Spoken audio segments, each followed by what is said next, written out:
naye mwe abayindi muva mu nsi yammwe ne mujja wano mu Uganda ne mutandika otukwanira abakazi baffe Abannayuganda. Sure. Mweyita ki? Mweyita ki abayindi? Mbuuza gwe. Obuuza nze. Wajja wano otandika okukwana abakazi baffe Abannayuganda.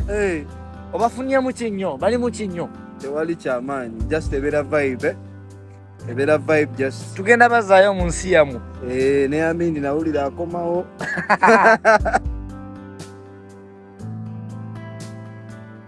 Nze nali nkibuuza nti kiki ekireetera omukazi okunoba n'aleka baana babuwe ate nga babe.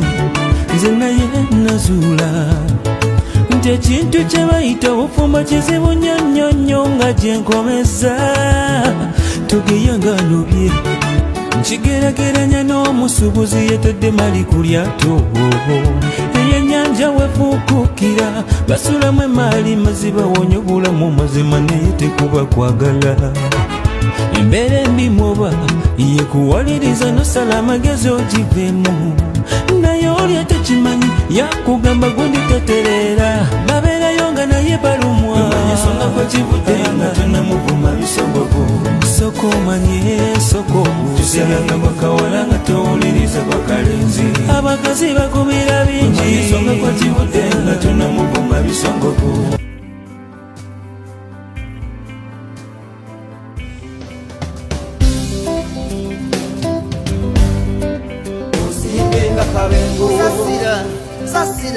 Nsasira byebizibu ebingi byempitamu okulowooza nessangamu olutinga lwaki otwala nga talina bulamu ompisa nga talina musaayi naye amaaso gotunuza g'ekisa lwaki tumpa kisanja nfuge ng'amaaso gange akayindo kange na buli kimu kyange. Switi hati mbutono nnyo bwenjagala ate nga mmanyi obumanyi naye lave zilusamisinde ningamiza akalabi munnange g'oli mwakadoozi bebi tontire